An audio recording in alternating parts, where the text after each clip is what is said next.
Hello friends, do you know what is vagus nerve? What is the importance and what are the functions it performs? What are the techniques you can do to activate the vagus nerve?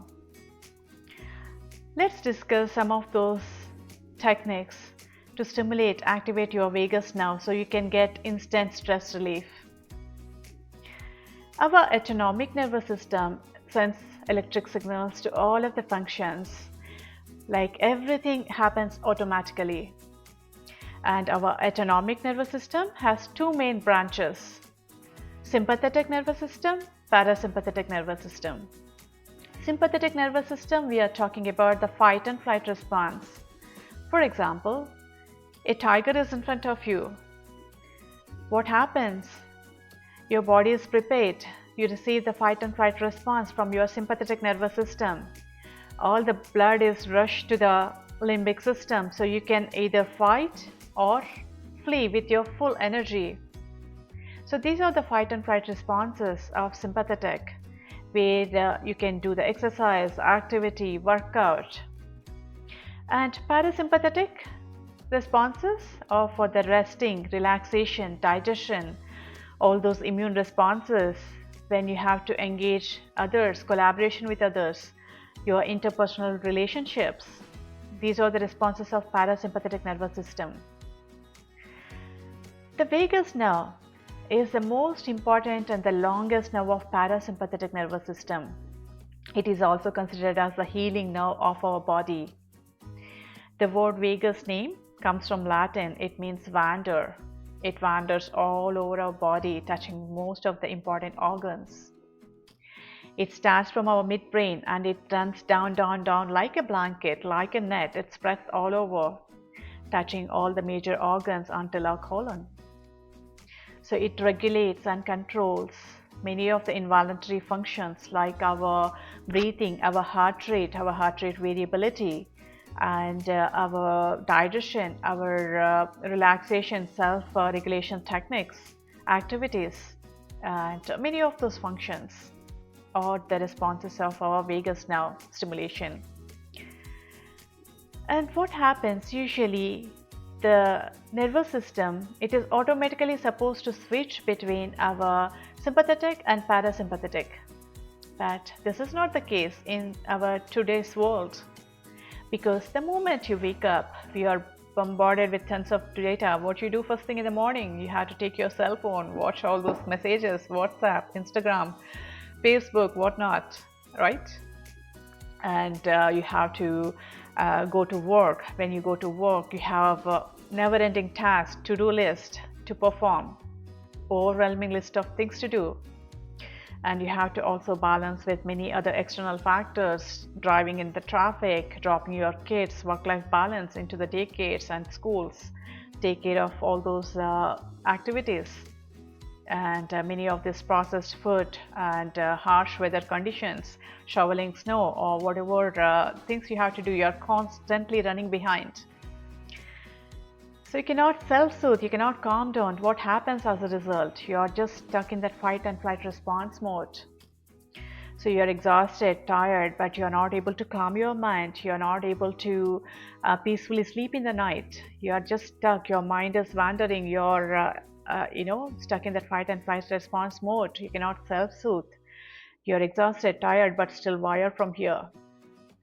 That is exactly where the importance of the vagus nerve activation comes from.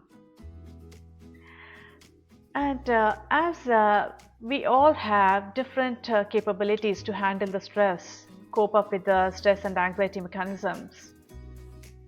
Some of us are able to deal with situations effectively, but some of us get into panic mode, stress mode for every little thing. That is the vagal tone which we have.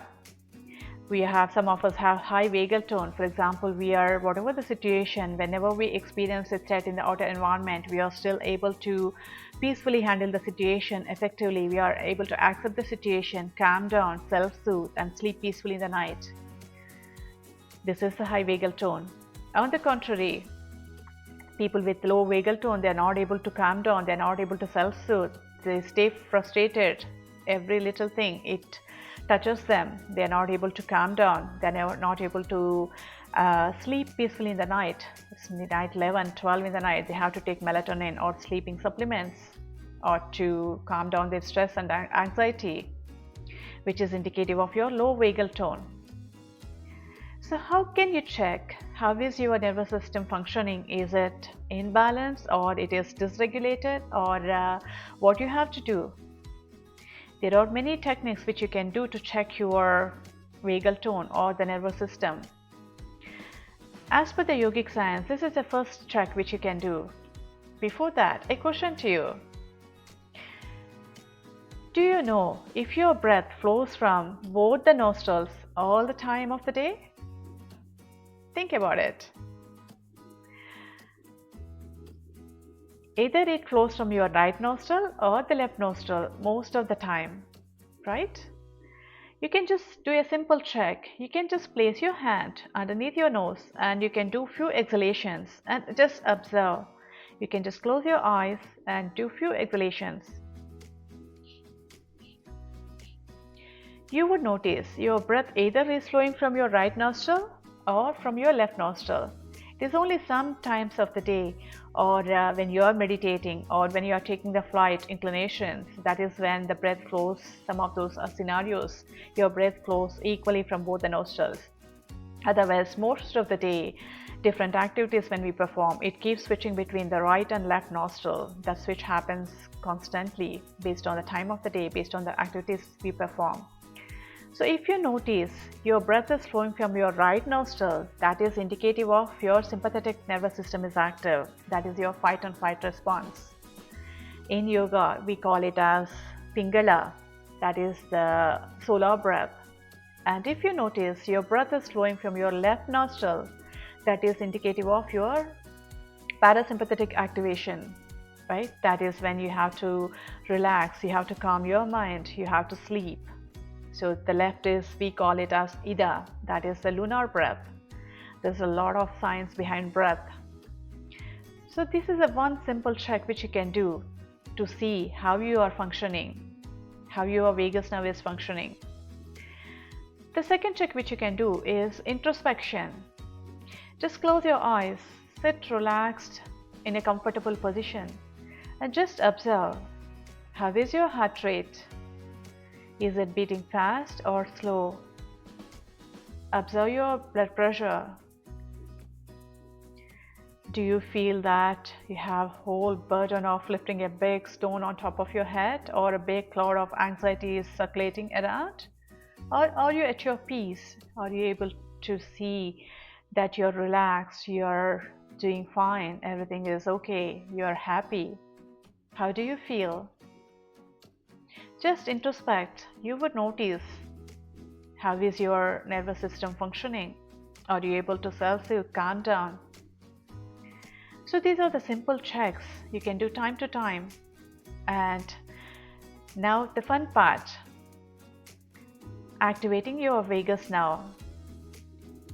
Our vagus nerve is the longest nerve, healing nerve of our body. And it wanders down from starting from your midbrain, and it encompasses all of the major organs. It runs down like a blanket, like a net, and it interacts with our oculomotor nerve. So it influences our eye movements, facial muscle expressions. So there are certain eye exercises which are really effective in stimulating the vagus nerve, activating the vagus nerve.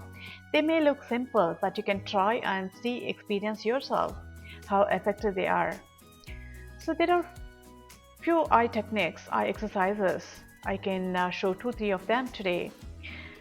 And the first one is the oculocardiac reflex. This is what you have to do. You just take your hands, just close your eyes, place your palms on your eyes and gently press for a few seconds and just release.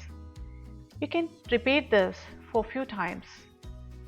And the second one is the divergence, where you have to do, what you have to do is just focus your eyes to a distant object, or you can place your thumb. You can start watching your thumbnail, right? Without closing your eyes as long as you can. And slowly, without moving your neck or face, just bring it closer to your eyes. and then just again take it far. These are the slow focused movements just with the eyes without moving your body or the neck. Or you can slowly take it to the side, right side and then left side. This is one simple movement you can practice and see.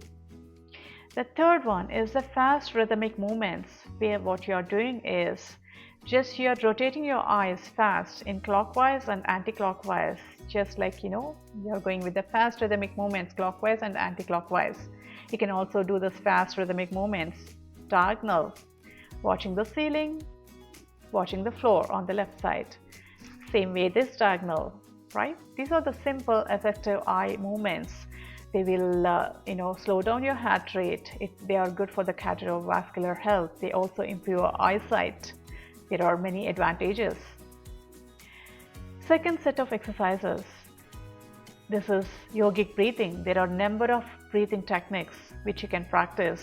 They are really effective, and this is one of my favorite to go to release the stress. So today I would like to show 2 or 3 to share with you all. So the first one is the diaphragmatic breathing. This is a slow breathing technique. What you have to do, instead of just breathing from your chest, you are taking a deep breaths from your tummy, from your stomach. So just remember your sleeping baby. Most of you must have seen the baby sleeping, right? The small babies, when they are sleeping, with each inhalation, you can see significantly, prominently, the stomach comes up. There is an expansion. And with each exhalation, there is a contraction. You can see their tummy goes completely down. That is what we are intending for. This is the diaphragmatic breathing. This is really helpful. And remember, the exhalation should be longer than the inhalation. So the standard deep breathing is 4 counts of inhalation. You can hold for 4 counts and you can exhale for 6 to 7 counts or 8 counts, even longer based on one's lung capacity. So just practice one diaphragmatic breathing along with me. So just close your eyes. You can use different hand gestures. You can either put your fingers into fingers, or you can just join your thumb with your index finger and then place them on your thighs. And start with exhalation. Now inhale 4 counts.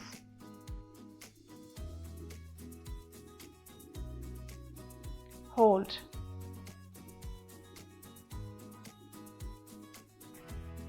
Exhale 6 counts.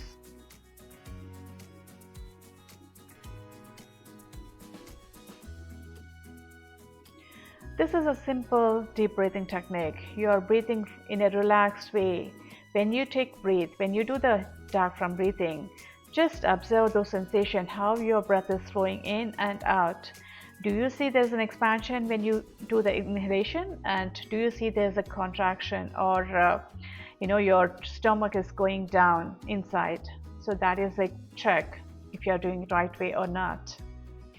So the second check, remember, when the inhalation is less than the exhalation, that means exhalation should be longer than the inhalation. That is when we go to that relaxation mode. That is when our parasympathetic nervous system gets active.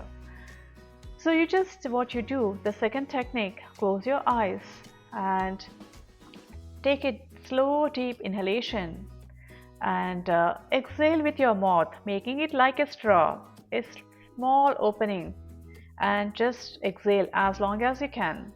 Just close your eyes. Deep inhalation. Exhale, making your mouth like a star.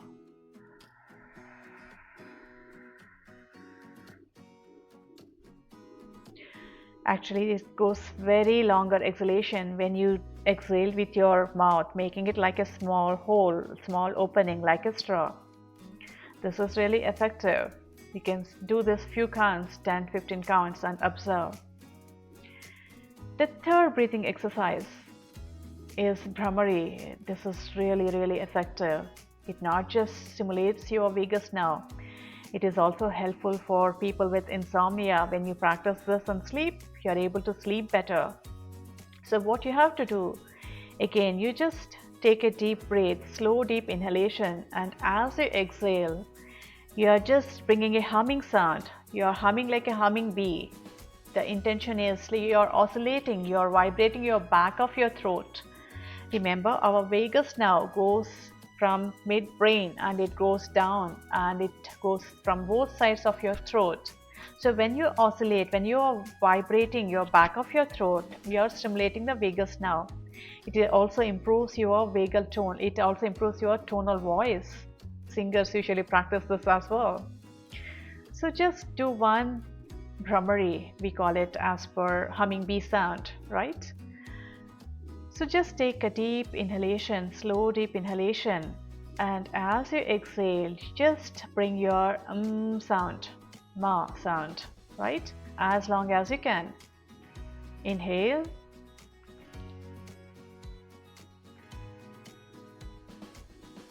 Exhale.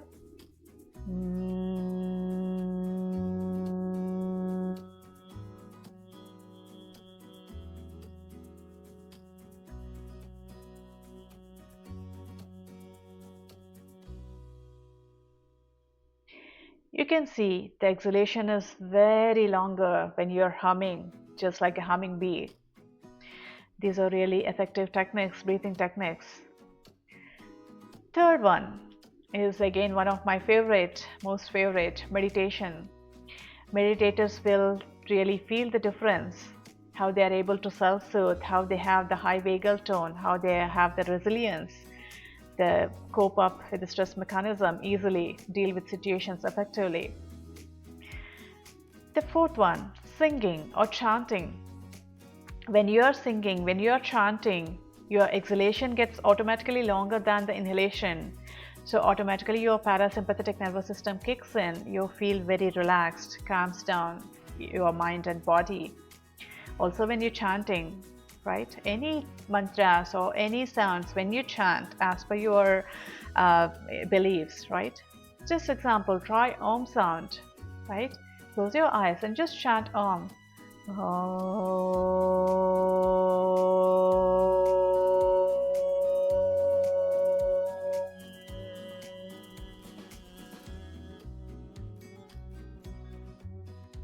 You're exhaling for such a long period, it automatically stimulates the vagus nerve, parasympathetic. The fifth one is gargling. When you are doing the saltwater gargling, you can see that there is a stimulation in your back of your throat, activation of the vagus nerve, right? And sixth one, you can do certain ear exercises. When you press your ears, back of your ears, it stimulates the vagus nerve. What you can do, you can just take your finger, you can just gently, you can press your, you can do one at a time, right? You can just back of your throat, you can just press down your ear, right? There's the ear massage. When you do this for some time, or there are different techniques even to do the ear massage, pressing down or pulling your pad lobe down, up and down, right? There are different stimulations which you can activate your vagus nerve. And the next one is the cold therapy. People take cold water baths. You can also take a big bowl of water, and you can place some ice cubes, ice cold water. You can duck your face into the bowl and you can keep it for 20 seconds or 30 seconds as long as you can take in, right? It gives an instant shock that it instantly stimulates the vagus nerve. And next one, you can take probiotics and it improves your gut bacteria, good gut bacteria. So there's a direct connection from your gut to your brain, right? So it stimulates your vagus nerve. And another technique, laughing therapy. When you're laughing, when you're practicing the laughing therapy, it automatically, there are facial muscles, there is a movement and you can activate your vagus nerve. And number of other techniques which you can see, whatever we discussed today, right? Whatever you can resonate with, whatever you can see and experience that relaxation, you can instantly see how it is impacting your releasing your stress and anxiety. Instead of taking those melatonin or stress release supplements, the natural way of doing things are really beneficial for your mind, body, and soul. Hope this helps all of you. And thanks for watching this video. Please subscribe and share this video, and this will be benefit many more. Thank you.